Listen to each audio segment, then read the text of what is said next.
નમસ્કાર વિદ્યાર્થી મિત્રો, વિષય અર્થશાસ્ત્ર ચેપ્ટર નંબર 4નો આપણે અભ્યાસ કરી રહ્યા છીએ. પુરવઠો સપ્લાય. આજે એક અગત્યના પ્રશ્નની ચર્ચા કરવા જઈ રહ્યા છીએ. આપણે ચેપ્ટર નંબર 4ની અંદર પુરવઠાને અસર કરતા પરિબળો. પુરવઠાને અસર કરતા પરિબળો. હવે જે પરિબળોથી પુરવઠો વધે અને જે પરિબળોથી પુરવઠો ઘટે એને કહેવાય પુરવઠાને અસર કરતા પરિબળો કહેવાય. જેનાથી પુરવઠો, જે પરિબળથી પુરવઠામાં વધારો થાય, જે પરિબળોથી પુરવઠામાં ઘટાડો થાય, એવા પરિબળો હોય એને કહેવાય પુરવઠાને અસર કરતા પરિબળો. પુરવઠો કોને કહેવાય એની વાત આપણે કરી ચૂક્યા છીએ વિદ્યાર્થી મિત્રો, એટલે હવે આપણે એની વાત આગળ નહીં કરીએ. પુરવઠાને અસર કરતા તો મુખ્ય બે પરિબળો છે. પુરવઠાને અસર કરતા પરિબળોને મુખ્ય બે વિભાગમાં વહેંચવામાં આવે છે. એક વસ્તુની કિંમત મુખ્ય પરિબળ છે પુરવઠાને અસર કરનારું, અને બીજું છે વસ્તુની કિંમત સિવાયના અન્ય પરિબળો છે. આ વિભાગ બે છે. આમ બે વિભાગની અંદર કહી શકો કે એક વિભાગ છે વસ્તુની કિંમત, એટલે કે સૌથી વધારે અસર કરનારું પરિબળ પુરવઠાને એ વસ્તુની કિંમત છે, પ્રાઇસ છે, અને કિંમત સિવાયના અન્ય પરિબળો એ પણ પુરવઠાને અસર કરે છે. ચીજ વસ્તુઓનો પુરવઠો નીચે આપેલા પરિબળો દ્વારા પ્રભાવિત થાય છે. પ્રભાવિત થાય છે એનો મતલબ કે એના લીધે એમાં વધારો અને ઘટાડો થાય છે. એવા પરિબળો કે જેનાથી પુરવઠામાં વધારો અને ઘટાડો થાય છે એને કહેવાય અસર કરતા પરિબળો. એક આવે છે વસ્તુની કિંમત. પુરવઠાને અસર કરનારું, યાદ રાખજો વિદ્યાર્થી મિત્રો કે કિંમત એ પુરવઠાને અસર કરનારું મહત્ત્વનું નિર્ણાયક પરિબળ છે. મુખ્ય પરિબળ છે એમ કહો ને તો પણ ચાલે. પુરવઠાને અસર કરતું મુખ્ય પરિબળ કિંમત છે. વસ્તુની કિંમતના લીધે પુરવઠામાં વધારો અને ઘટાડો વધુ જોવા મળે છે. એટલે પુરવઠાને અસર કરતું પરિબળ એ મુખ્ય છે. કિંમત એ મહત્તમ નફા માટે કામ કરતો ઉત્પાદક. જો વસ્તુની કિંમત વધે તો એમને નફો વધુ થાય, એટલે વધુ પુરવઠો વેચવા માટે તૈયાર થાય છે. અને જો વસ્તુની કિંમત ઘટે તો ઉત્પાદકને નફો ઓછો મળે, એટલે ઉત્પાદક ઓછો પુરવઠો વેચવા તૈયાર થાય છે. આમ કિંમત અને પુરવઠા વચ્ચે સીધો સંબંધ છે. જો કિંમત વધે તો ઉત્પાદન વધે, નફો વધે, એટલે પુરવઠો વધે છે. અને જો કિંમત ઘટે તો ઉત્પાદકનો નફો ઘટે છે, નફો ઘટે એટલે ઉત્પાદન ઘટે, ઉત્પાદન ઘટે એટલે પુરવઠો ઘટે છે. કિંમત અને પુરવઠા વચ્ચે સીધો સંબંધ છે. કિંમત વધે તો પુરવઠો વધે, કિંમત ઘટે તો પુરવઠો ઘટે. આમ કિંમત અને પુરવઠા વચ્ચે સીધો સંબંધ જોવા મળે છે. વિદ્યાર્થી મિત્રો, જો કિંમત વધે, જો કિંમતમાં વધારો થાય તો ઉત્પાદકને નફો વધુ મળે, નફો વધુ મળે એટલે વધુ ઉત્પાદન કરવા તૈયાર થાય, અને વધુ ઉત્પાદન કરવા તૈયાર થાય તો બજારમાં પુરવઠો વધુ આવે. જો વસ્તુની કિંમત ઘટે તો ઉત્પાદકને નફો ઘટે, નફો ઘટે એટલે એ ઉત્પાદન ઓછું કરે, ઓછું કરે એટલે બજારની અંદર પુરવઠો ઓછો આવે. આમ કિંમત અને પુરવઠા વચ્ચે સીધો સંબંધ છે. સીધો સંબંધ એટલે કિંમત વધે તો પુરવઠો વધે, કિંમત ઘટે તો પુરવઠો પણ ઘટે છે. આમ વસ્તુની કિંમત એ પુરવઠાને અસર કરનારું મુખ્ય પરિબળ છે, અને કિંમત અને પુરવઠા વચ્ચે સીધો સંબંધ જોવા મળે છે. હવે આપણે વાત કરીએ છીએ બીજો વિભાગ, વસ્તુની કિંમત સિવાયના અન્ય પરિબળો. વસ્તુની કિંમત સિવાયના અન્ય પરિબળો. એમાં પહેલું પરિબળ છે ઉત્પાદનના સાધનોની કિંમત. ઉત્પાદનના સાધનોની કિંમત. ઉત્પાદન ખર્ચમાં થતો ફેરફાર પુરવઠાને અસર કરે છે. ઉત્પાદન ખર્ચમાં એટલે જમીનને ભાડું વધારે ચૂકવવું પડે, શ્રમિકોને વેતન વધારે ચૂકવવું પડે, મૂડીને વ્યાજ વધારે ચૂકવવું પડે, એટલે ઉત્પાદન ખર્ચો કેવો થાય? વધુ થાય. જો ઉત્પાદન ખર્ચો વધુ થાય, ખર્ચો વધુ થાય તો નફો ઘટે, નફો ઘટે એટલે ઉત્પાદન ઘટે, ઉત્પાદન ઘટે એટલે પુરવઠો ઘટે. અને ઉત્પાદન કરવાનો ખર્ચો ઓછો આવે તો નફો વધે, નફો વધે એટલે ઉત્પાદન વધે, ઉત્પાદન વધે એટલે પુરવઠો વધે છે. ઉત્પાદન ખર્ચમાં થતો ફેરફાર પુરવઠાને અસર કરે છે. ઉત્પાદન ખર્ચમાં વધારો થાય તો પુરવઠો ઘટે, કારણ કે નફો ઘટે છે. અને ઉત્પાદન ખર્ચ ઘટે તો નફો વધે, એટલે બધા ઉત્પાદન કરે અને પુરવઠો પણ વધે છે. ઉત્પાદન ખર્ચમાં થતો ફેરફાર પુરવઠાને અસર કરે છે. દાખલા તરીકે જમીનના માલિકને ચૂકવાતું ભાડું, શ્રમિકોને ચૂકવાતું વેતનમાં ઘટાડો થાય, આ બંનેમાં ઘટાડો થાય. અન્ય પરિબળોના કારણે પણ જો ઉત્પાદન કરવાનો ખર્ચ ઘટે, વસ્તુનું ઉત્પાદન કરવાનો ખર્ચો ઘટે, જો ઉત્પાદન કરવાનો ખર્ચો ઘટે તો નફો વધે, નફો વધે એટલે વસ્તુના પુરવઠામાં શું થાય છે? વધારો થાય છે. ઉત્પાદન ખર્ચ ઘટે એટલે નફાની શક્યતા વધે છે. અને જ્યારે નફાની શક્યતા વધે એટલે ઉત્પાદકો વધુ ઉત્પાદન કરવા તૈયાર થાય અને વધુ ઉત્પાદન કરવાનું એમને પ્રોત્સાહન મળે છે. તેથી બજારની અંદર પુરવઠો વધે છે. આનાથી વિરુદ્ધ જો ઉત્પાદન કરવાનો ખર્ચ વધી જાય, ઉત્પાદન કરવાનો ખર્ચો વધી જાય, ભાડું વધારે ચૂકવવું પડે, વેતન વધારે ચૂકવવું પડે, વ્યાજ વધુ દેવું પડે, તો ખર્ચો વધી જાય. ખર્ચો વધી જાય તો નફો ઘટે, નફો ઘટે એટલે ઉત્પાદન કરવાનો ઉત્પાદકને રસ રહેતો નથી અને વસ્તુનો પુરવઠો પણ ઘટે છે. આમ ઉત્પાદનના સાધનોની કિંમત એટલે કે ઉત્પાદન ખર્ચ પણ વસ્તુની પુરવઠાને અસર કરે છે. ઉત્પાદન ખર્ચ વધે તો પુરવઠો ઘટે, ઉત્પાદન ખર્ચ ઘટે તો પુરવઠો વિદ્યાર્થી મિત્રો વધે છે. બંને વચ્ચે વ્યસ્ત સંબંધ છે. કેવો સંબંધ કહેવાય છે? વ્યસ્ત. કોની વચ્ચે? ઉત્પાદન ખર્ચ અને પુરવઠાની વચ્ચે. જો ખર્ચો વધુ આવે તો નફો ઘટે, નફો ઘટે તો પછી ઉત્પાદન ઓછું થાય, ઓછું થાય તો બજારમાં પુરવઠો ઓછો આવે. અને જો ઉત્પાદન ખર્ચો ઓછો થાય તો આપણો નફો વધે, નફો વધે તો ઉત્પાદન આપણે વધુ કરીએ અને વધુ ઉત્પાદન કરીએ તો બજારની અંદર પુરવઠો વધે છે. બીજું પરિબળ છે ટેકનોલોજીની કક્ષા. વિદ્યાર્થી મિત્રો, બીજું પરિબળ છે ટેકનોલોજીની કક્ષા. આપણને બધાને ખબર છે વિદ્યાર્થી મિત્રો કે નવી ટેકનોલોજીમાં ઉત્પાદન કેવું થાય? વધુ થાય. નવી ટેકનોલોજીમાં વધુ ઉત્પાદન થાય એટલે બજારમાં પુરવઠો વધુ આવે. જૂની ટેકનોલોજી હોય તો ઉત્પાદન ઓછું થાય તો બજારની અંદર પુરવઠો ઓછો આવે. નવી ટેકનોલોજી એવી હોય કે ઉત્પાદને વધારે કરે અને એમાં ખર્ચો પણ કેવો થાય? ઓછો થાય. એટલા માટે પુરવઠો વધે. અને જૂની ટેકનોલોજીમાં ઉત્પાદન કરવાનો ખર્ચો વધી જાય એટલે એમાં પુરવઠો ઘટે છે. જોઈએ એની અંદર વિદ્યાર્થી મિત્રો ટેકનોલોજીની શું આવે છે? કક્ષા.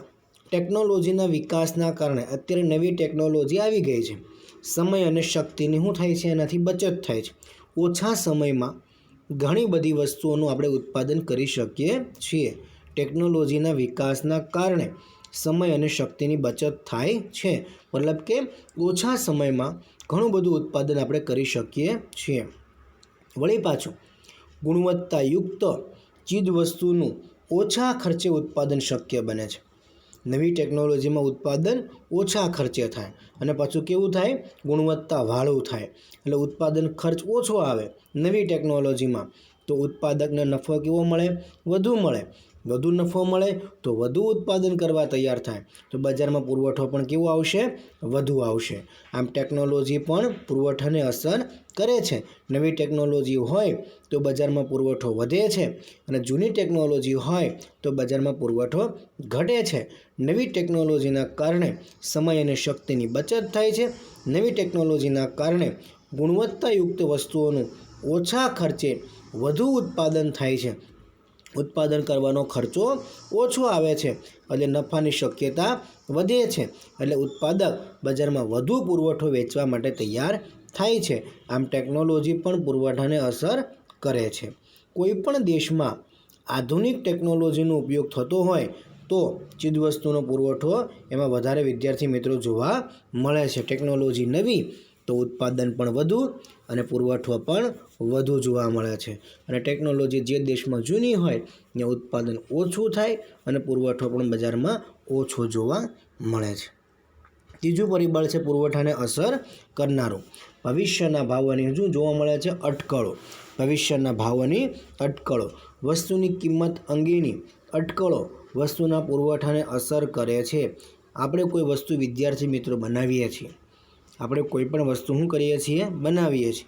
જે વસ્તુ આપણે બજારની અંદર બનાવીએ છીએ એ વસ્તુના ભવિષ્યમાં ભાવ વધવાના છે એવી વિદ્યાર્થી મિત્રો આપણને ખબર પડી જાય કે આપણે જે ભાવ અત્યારે વસ્તુ વેચીએ છીએ એની કરતાં ભવિષ્યમાં આપણને ભાવ વધુ મળશે, જો એવી અફવા બજારમાં હોય તો આપણે અત્યારે વસ્તુને વેચવા માટે ન મૂકીએ, ભવિષ્યમાં વસ્તુને વેચવા માટે બજારમાં મૂકીએ. એટલે વસ્તુની કિંમત અંગેની અટકળો પણ પુરવઠાને અસર કરે છે.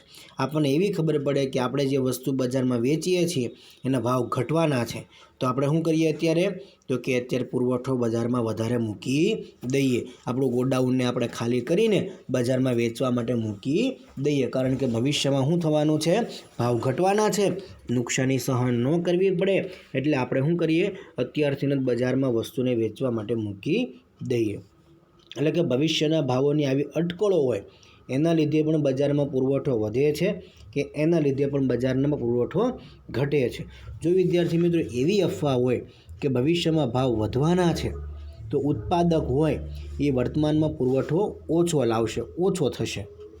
એવી અફવા હોય કે ભવિષ્યમાં ભાવ વધવાના છે, ભવિષ્યમાં ભાવ વધવાના છે તો અત્યારે પુરવઠો ઓછો આવશે, અને ભવિષ્યમાં ભાવો ઘટવાના છે તો અત્યારે બધાય પુરવઠો, ભવિષ્યમાં ભાવો ઘટશે તો અત્યારે પુરવઠો વધશે, કારણ કે અત્યારે વસ્તુને વેચી દેવી પડશે. વસ્તુની કિંમત અંગેની અટકળો વસ્તુના પુરવઠાને અસર કરે છે. વસ્તુના ભાવો ભવિષ્યમાં વધશે એવી અટકળ થાય, ભવિષ્યમાં ભાવ વધવાના છે એવી અટકળ થાય તો ભવિષ્યમાં જ્યારે ભાવ વધશે ત્યારે આપણે બજારમાં વેચવા માટે મૂકશું, એટલે વર્તમાનમાં ઉત્પાદક બજારમાં પુરવઠો કેવો મૂકશે? ઓછો મૂકશે, કેમ કે ભવિષ્યમાં ભાવ વધશે ત્યારે નફો વધારે મળશે, એટલે એ વર્તમાનમાં પુરવઠો કેવો મૂકશે? બજારમાં ઓછો મૂકશે. ભવિષ્યમાં ભાવો શું થશે? વસ્તુના ભાવો ભવિષ્યમાં વધશે એવી અટકળ હોય તો વર્તમાનમાં પુરવઠો ઉત્પાદક બજારમાં ઓછો મૂકશે. એનાથી વિરુદ્ધ જો ઉત્પાદકોમાં એવી અટકળ થાય કે ભવિષ્યમાં અમુક વસ્તુના ભાવો ઘટવાના છે, ભવિષ્યમાં ઘટશે તો નુકસાની સહન કરવી પડશે, એટલે વર્તમાનમાં ઊંચી કિંમત લેવા ઉત્પાદકો વસ્તુનો પુરવઠો બજારમાં વધારે મૂકી દે છે અને ગોડાઉન ખાલી કરી દે છે, કેમ કે ભવિષ્યમાં ભાવ ઘટવાના છે ત્યારે નુકસાની સહન કરવી પડશે, એટલે વર્તમાનમાંથી તેની વસ્તુ વધારે વેચી દેવા તૈયાર થઈ જાય છે ઉત્પાદકો. આમ ભવિષ્યના ભાવો છે એની અટકળો એટલે કે એની અફવાઓ પણ પુરવઠાને અસર કરે છે, એનાથી પુરવઠો વધે અથવા તો ઘટે છે. અન્ય પરિબળો: વસ્તુનું ઉત્પાદન કરતી પેઢીઓની સંખ્યામાં વધારો થાય તો પુરવઠો વધે છે. પહેલી બાબત છે પેઢીઓની સંખ્યા. ઉત્પાદન કરવાવાળી કંપનીઓ વધી જાય તો બજારમાં પુરવઠો ઘટે. ઉત્પાદન કરવાવાળી કંપનીઓની સંખ્યા ઘટી જાય તો બજારમાં પુરવઠો ઘટે. ઉત્પાદન કરવાવાળી પેઢીઓ એટલે કે કંપનીઓ વધી જાય તો બજારમાં પુરવઠો વધે છે, સાચી બાબત છે. અને જો પેઢીઓની સંખ્યામાં ઘટાડો થાય તો પુરવઠો ઘટે છે.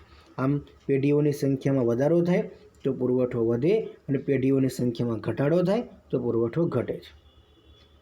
દેશમાં કુદરતી પરિબળો સાનુકૂળ હોય એટલે કે વાવાઝોડું, ધરતીકંપ, પૂર આવી આફતો ન હોય, કાયદોની સ્થિતિ, હડતાલ, રાજકીય સ્થિરતા આ બધું વ્યવસ્થિત ચાલતું હોય તો ઉત્પાદન વધે તો પુરવઠો વધે. અને જો કુદરતી પરિબળો સાનુકૂળ ન હોય, અત્યારે કુદરતી પરિબળો સાનુકૂળ નથી કોરોનાના લીધે, તો એમાં ઉત્પાદન ઘટે, બજારમાં પુરવઠો ઘટે. જો કુદરતી પરિબળો સાનુકૂળ હોય તો બજારમાં પુરવઠો વધે. જો રાજકીય સ્થિરતા હોય તો બજારમાં પુરવઠો વધે. જો કાયદો અને વ્યવસ્થા જળવાતી હોય તો ઉત્પાદન વધારે થાય અને બજારમાં પુરવઠો વધે છે.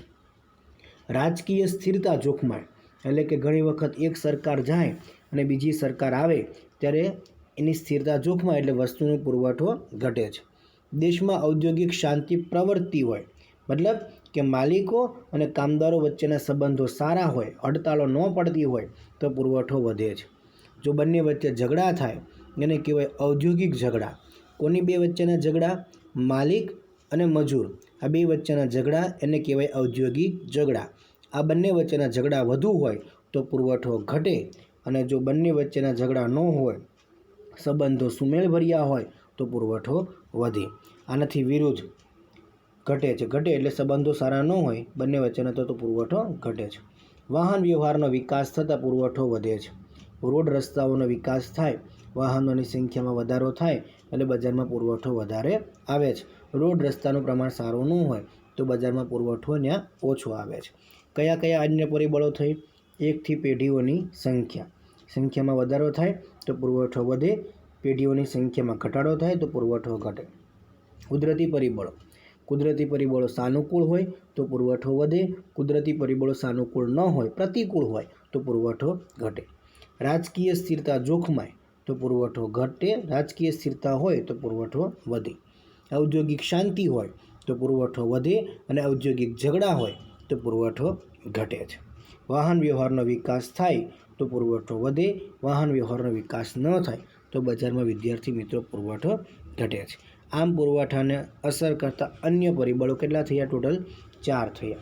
બરાબર. હવે પુરવઠાના મુખ્ય પરિબળો 2 અસર કરે છે. એક વસ્તુની કિંમત અને બીજું છે વસ્તુની કિંમત સિવાયના અન્ય પરિબળો.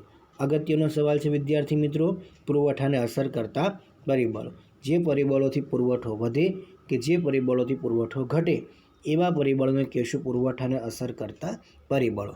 પુરવઠાને અસર કરતા પરિબળોમાં વિદ્યાર્થી મિત્રો કિંમતનું પરિબળ મુખ્ય છે, આ યાદ રાખજો. Thank you. આભાર.